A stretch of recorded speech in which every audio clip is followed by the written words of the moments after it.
Hi, I'm Michael B. Ross with High Performance, and I want to talk to you today about winning strategies for recruiting and retaining talent. I want to start today by asking you a few questions. Why would you want to work for you?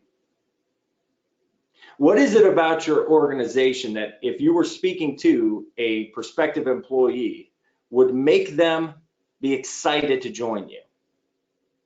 What are the things that you do in your organization to make sure that people become their very best? What is it about your organization that is set up to help people further their career and be connected with other human beings? What do you do in your organization to really care for the needs of the people that work there? If I'm an employee that works for you for 10 plus years, what would make me want to stay with you for the entirety of my career? What kind of tangible and intangible benefits do you provide that are clear to your employees and your prospective employees that would make them tell their friends about how well your organization is run? These are just a few of the questions that we need to consider as business owners when looking to recruit new talent. And there's certainly things that we need to be considering on a regular basis when it comes to retaining our employees. Because recruiting and retention are hand in hand. One goes with the other. And today I want to give you a simple formula for doing both recruiting and retention on an ongoing basis that will ensure lasting success. Because each of you on this webinar today knows the costs, both culturally and monetarily, when it comes to recruiting and retention. So today, as you listen to this webinar, I'd ask you to take notes. I'd ask you to really pay attention and think about a few things that you can take away today and start the recruiting and retention process at the winning level.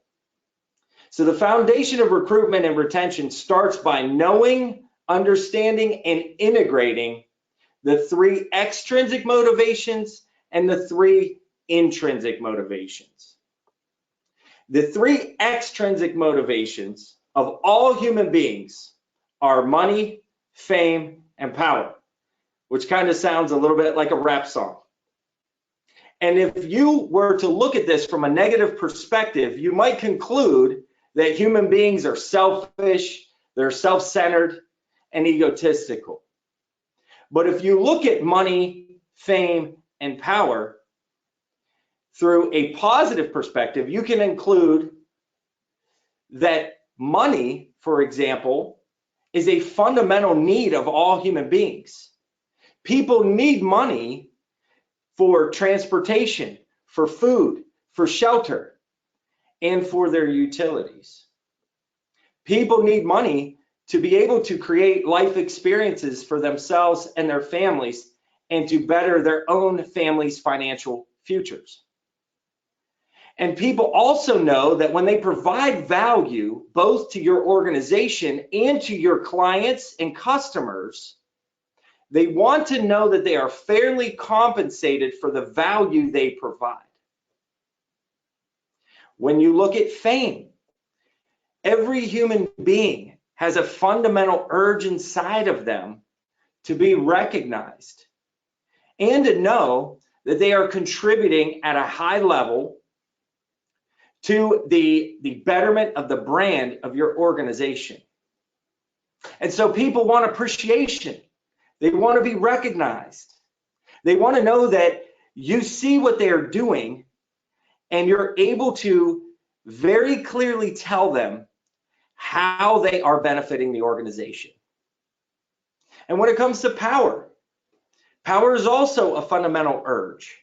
People want to know that they have some say in how their life is going to turn out. because the opposite of power is powerlessness. And many clients who I've talked to over the years get enormously frustrated when employees take a powerless position, meaning they don't make decisions. They wait for someone else to tell them what to do. They aren't proactive and trying to solve problems both internally and for their clients and customers. So we have to recognize the extrinsic motivations and be authentically connected to those and communicate effectively to our potential employees and our current employees to make sure that they know that those motivations that are important to them are also important to us, and that we are doing everything in our power to make sure their extrinsic needs are being met. And then let's turn to the intrinsic motivations. Now, intrinsic motivations are much more powerful and effective than extrinsic motivations, and the two play together very, very well. And intrinsic motivations can certainly feed extrinsic motivations, and extrinsic motivations can feed intrinsic motivations. But intrinsic motivations are the tangible motivations and are the core building blocks of your culture and your efforts in recruitment and retainment. So the first of the three intrinsic motivations is everyone wants to feel like they are making progress and getting better in their life. Deep down, people do not expect perfection. Although there's a lot of perfectionists out there, and no, I'm not excluded from that conversation. Deep down, people want to know they are getting better, that they're improving their skills, their talents, their abilities, their character, their knowledge. They want to know that their life has meaning. And in that meaning, they are able to take their gifts, their talents, and their abilities and benefit the lives of other people. And if people feel like they're not making progress and they are just stuck in their lives and kind of circling the wagons over and over again, doing the same things over and over again, like Groundhog Day, and not getting any better. And so it is very important that we as leaders, as business owner, operator, entrepreneurs, are helping people see how they are making progress in their lives. And when people in your organization are increasing their talent, when you see them making very good character decisions, when you see them trying, for goodness sakes, trying something new, stretching themselves, it's very, very important that we point it out and that we encourage people to keep trying. Another thing that's really important when it comes to people making progress is we need to set clear goals for our employees. And I don't care what level of the organization they are at, it is important that you sit down with every team member and tell them what you expect of them. And more than that, what you have to do as a great leader is you have to vision cast for each employee. You have to see people better than they see themselves. You have to tell them what you see for them in their future. And when you can pair that with clear systematic goals for their progress, you set a heart on fire. And each individual in your organization will start to be able to track and map their progress. Now think about this. When you've had a time in your life where you have gotten better, when you've improved, especially in the face of adversity, didn't you look back on that time after you came through the adversity and you improved and you got over the metaphoric hill? Didn't you feel so satisfied that you didn't give up, that you kept trying, that you kept getting better? Don't you look back on the difficult times in your life, and even though they were painful, if you improved yourself and you ultimately overcame, don't you look back on those times and say, I'm so grateful that I went through this. I'm so grateful that I had those challenges, that I had those struggles, because it's made me who I am today, and I wouldn't trade it for anything in the world. I know the answer. And if it's anything like I have experienced in my life, you look for more challenges and opportunities to improve yourself. And your employees are no exception to that rule. And although they may struggle at times, they may come to you with complaints, they may feel like they can't overcome, with you there, guiding the process, getting clear with their goals, getting clear with the vision for their personal lives, helping them overcome will be something that ties you in bond for the entirety of their career. And they will be loyal to you and want to continue with you on your journey. So number one, everyone wants to feel like they're making progress. Let's go into number two. The second intrinsic motivation is everyone wants to be connected in relationships. Specifically, when you look at the word connection, that means being connected in value, in values, in purpose, and in vision. Think about all the great relationships you have in your life, whether it be someone you went to college with, you went to high school with, you played sports with, you were in an extracurricular activity with.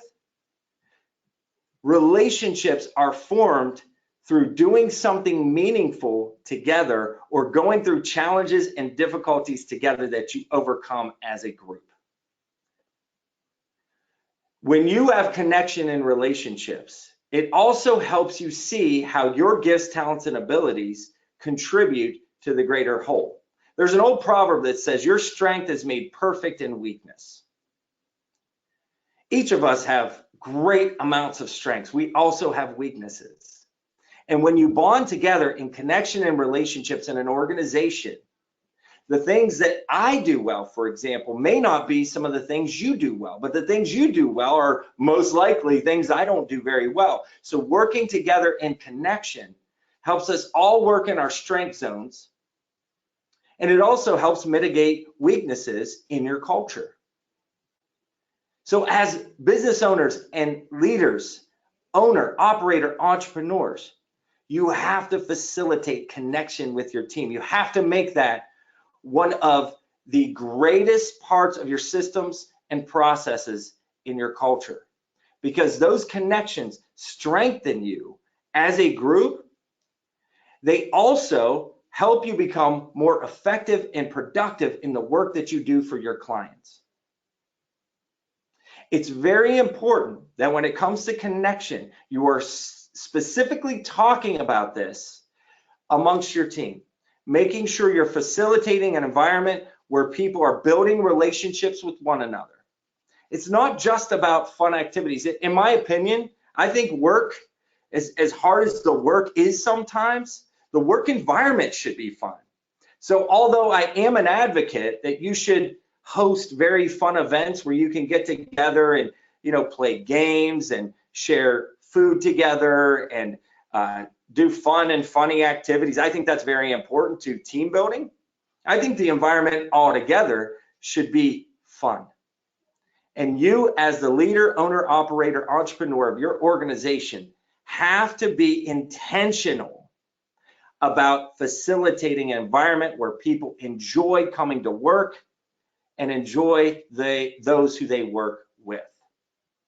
If you can communicate this consistently, not only to your own team members, but to prospective employees when you are out recruiting, that is going to be a great draw internally for them, that they know they're going to come to a place where they can belong. So the first two, intrinsic motivations. Everyone wants to feel like they're making progress. Number two, everyone wants to be connected in relationships. And let's move on to number three. Number three is the greatest intrinsic motivation of all human beings from every walk of life, and it is this. Everyone wants to belong and contribute to a purpose bigger than yourself. So often, business owners who I've spoken to over the years mitigate their purpose. Let me give you a couple examples of this. A manufacturer might believe they only create parts for aerospace, rail, auto, or heavy equipment. A healthcare provider may believe they only work on a certain part of the human body, but mitigate the holistic effects that it has on a person's life. Financial services providers may believe they only manage portfolios or conduct tax and audits to make sure that people are within compliance. Those things may be what people do, but it does not point to the greater intentional purpose of why their business exists in the first place. And I want to tell you this, every business exists fundamentally for the same reason. And what you have to do is make sure that this reason is contextualized for your business. And the reason is this: your business exists to resolve problems in mankind, to resolve problems that people have. So let me take those previous examples and recontextualize them with purpose. Manufacturers create parts so that they can help people travel safer to destinations they need to go to provide for their families, create experiences with their loved ones, and further their careers. Do you hear the deeper meaning there? Do you hear how galvanizing that is? Healthcare providers ensure that our physiological health is at its peak so that we can experience life to its full measure. Listen to the sound of that. We exist to help people experience life at its full measure. So whether you're a podiatrist, an ophthalmologist, you're an ear doctor, you're an MD, you are trying to help people experience life at its full measure. Do you hear the difference between what you do and why you do it? And then finally, financial services providers work so people can provide the highest levels of financial health for their loved ones and create a financial wall around their family's legacy that nothing can get through. Do you hear the purpose behind that? Do you hear the passion in which you can say that for your organization?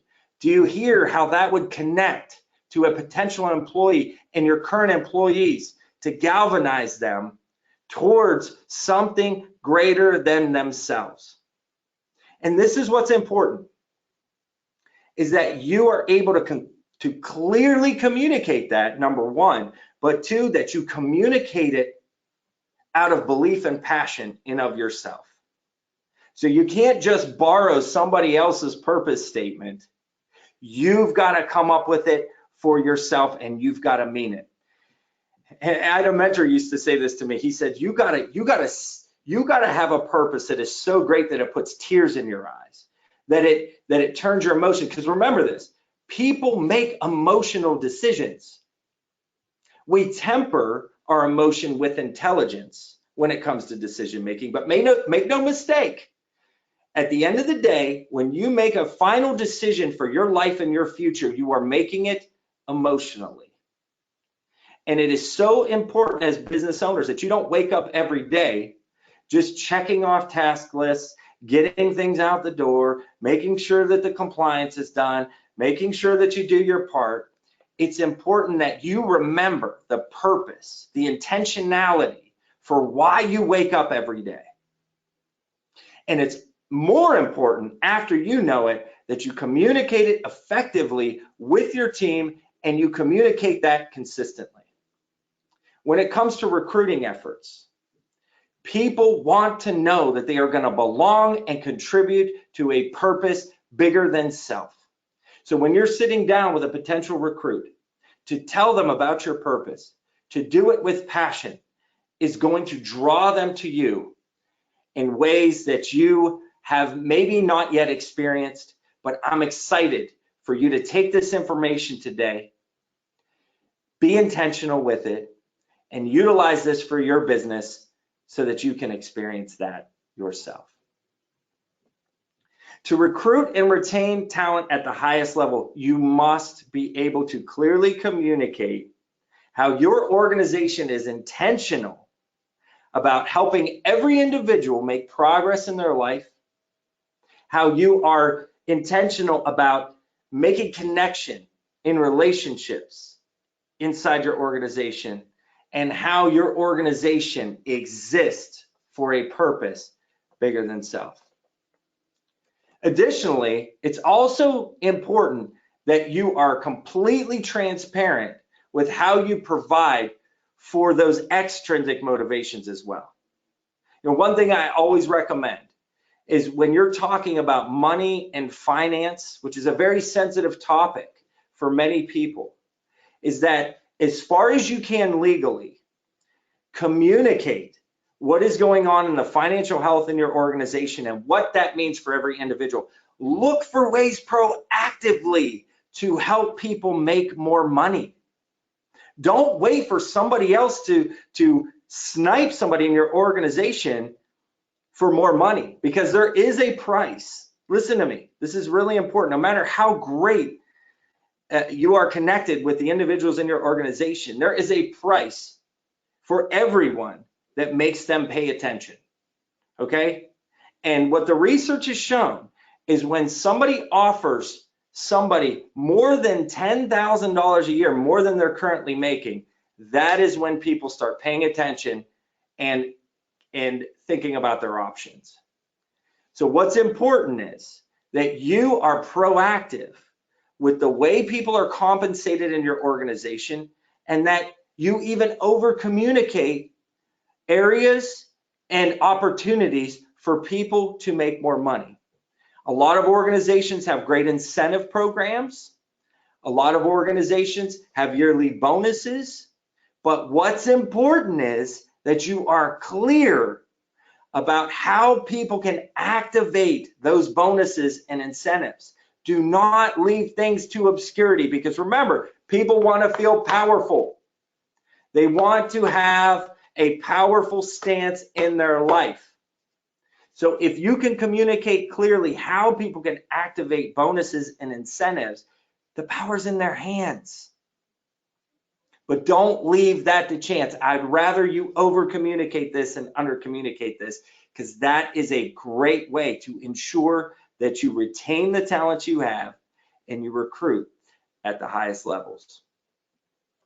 Before I go into a few simple tips of how you can help your recruiting and retention efforts today, I'm going to give you 3 tips today. But before I go into that, I have to share one more thing.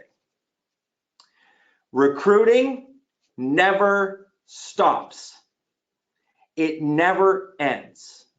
I'm a big fan of professional sports because my lifelong study has been leadership and culture, organizational culture. And I love how professional sports plays out, the cultural changes and growth plays out before your very eyes. And in professional sports, what you find is athletes, they're on these contracts, and typically they're 3 to 5 year contracts, depending on the sport. But what happens is when their contract is coming to a close, the organization, if it's a high-level player, will drop everything and begin internal recruiting efforts to convince that athlete that they should stay with their organization. This is the same approach we have to have in our organizations. We have to be recruiting our current team members all the time on why they should stay with us.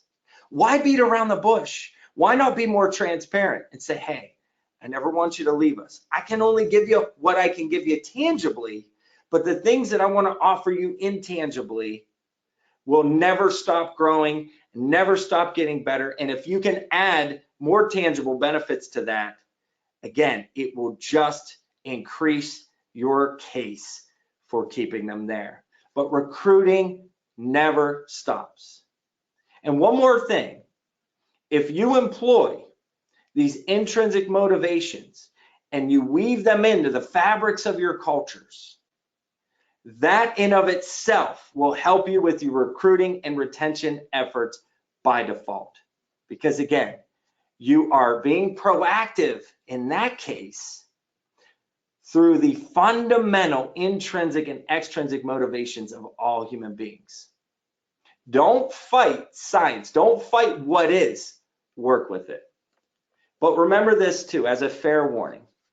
Unintentional efforts lead to unintentional consequences. If you are not intentional in weaving the intrinsic and extrinsic motivations into the fabric of your culture, then you leave it to chance. You leave your retention and your recruiting to chance. And I can't tell you how many business owners I have talked to over this past year and a half who have said, nobody wants to work. Nobody wants to get off their couch. The government is paying them more money to stay home than they would want to make here. And, you know, nobody wants to work. And it's just simply not true. The question is, why would you be the organization to get them off the couch?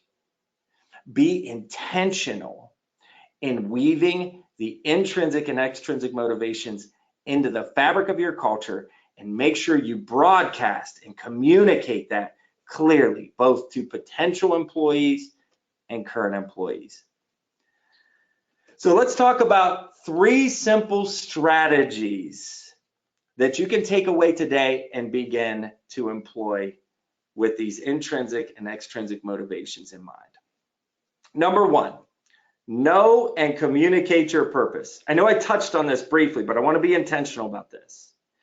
Remember the question, why does your organization exist? Why does it exist? Excuse me. It's to resolve some sort of problem in mankind. But what is that problem for you, and how do you do it? And why does it excite you?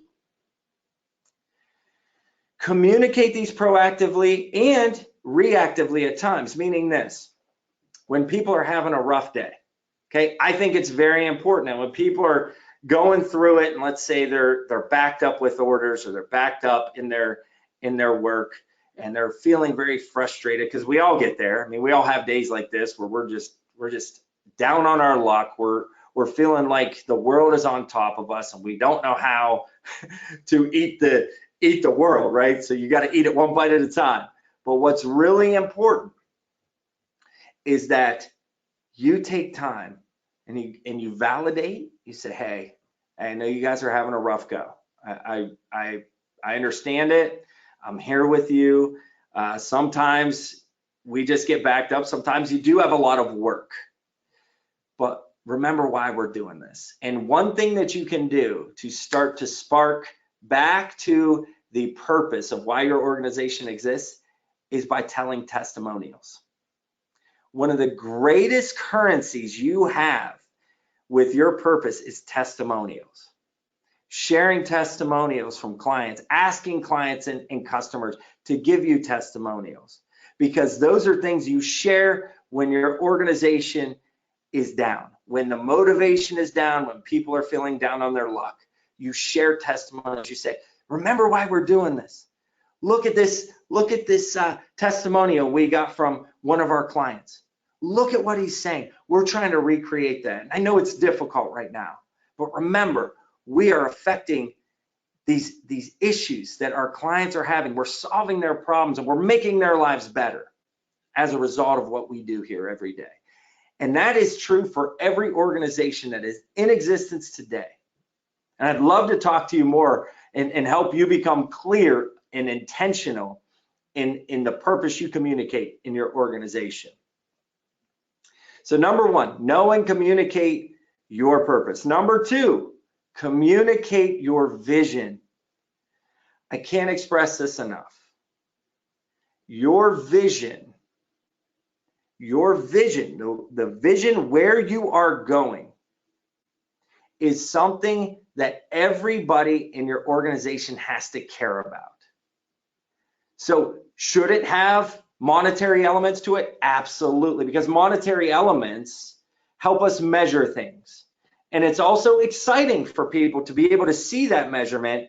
And as they're making progress, again, feeling like they're making progress, they're able to go, oh my gosh, look at us together making progress. This is amazing.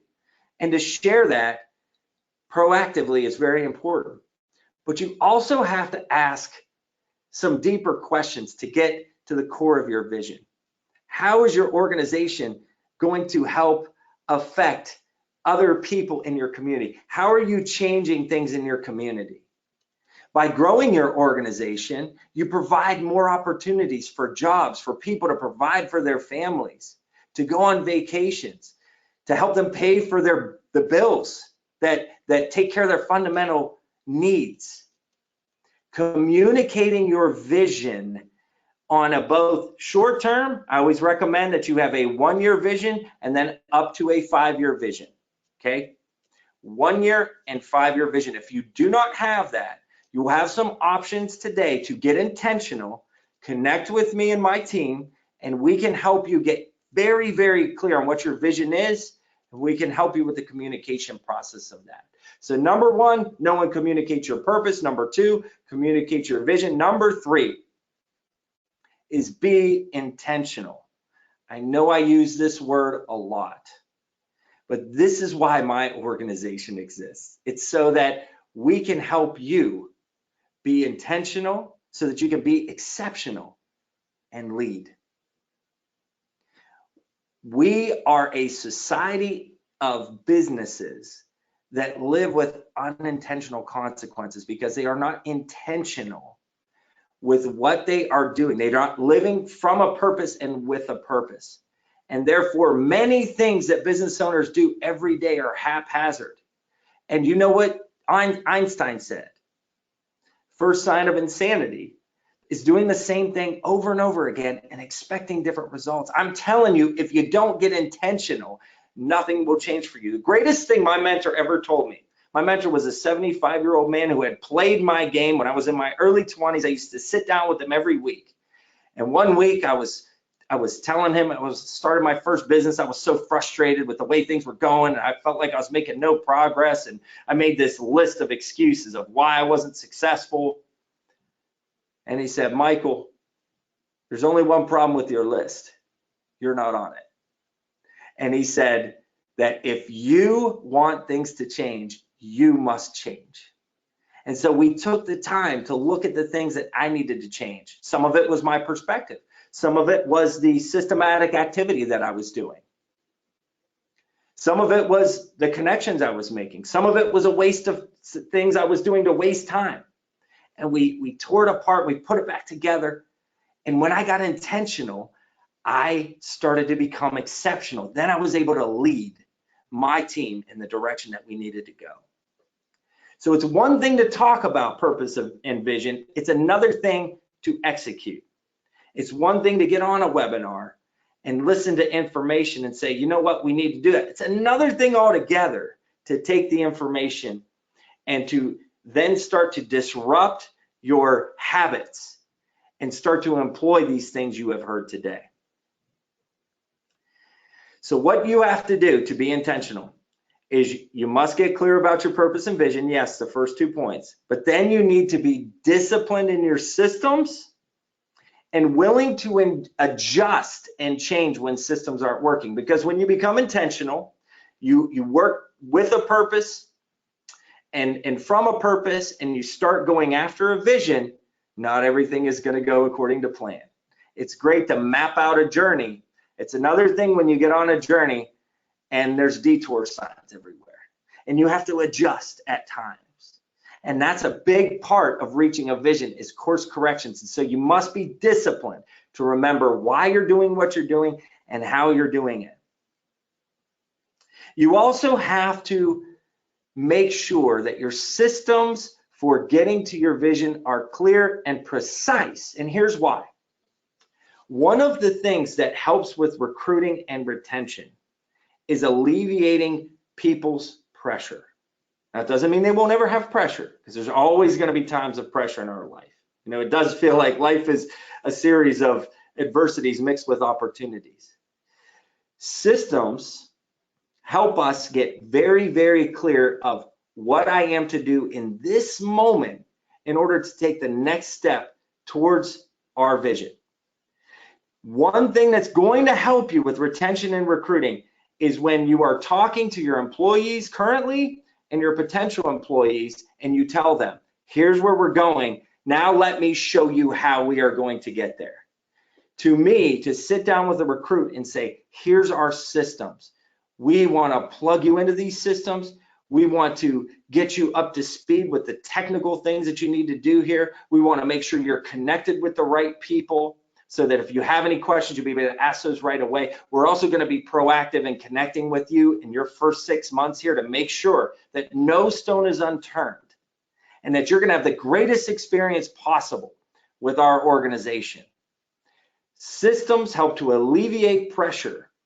And when people are confident that you know what you are doing, so everything you're telling them is not just a bunch of emotional blather that is backed up with intelligent substance, and you are intentional in what you're doing, that makes their decision much easier to hitch their wagons with yours.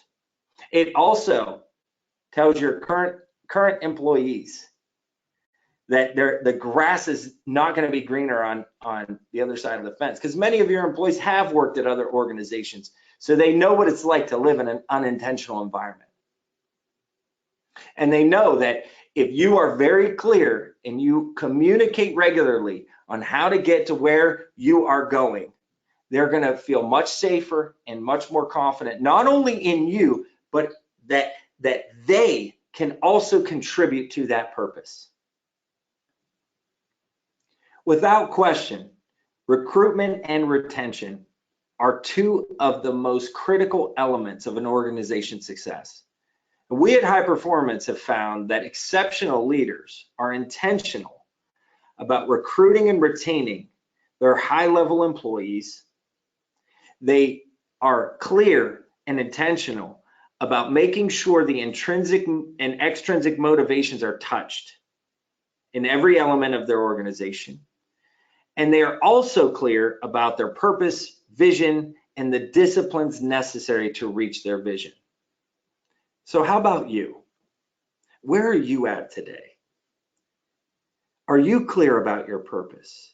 Do you have a vision that is compelling both to you and to your employees? Are you using systems inside of your organization to ensure that you're taking the necessary actions to reach your vision? Do you feel like your culture is connected and together you are building relationships and thriving? And do you feel like it is possible for you to become an exceptional organization? If you've answered no to any of those questions, I would like you to sign up for a no obligation 30-minute consultation with me or one of my team members. I want to thank you for investing your time with me today. I'm Michael B. Ross, and I want to encourage you to always be intentional, be exceptional, and lead.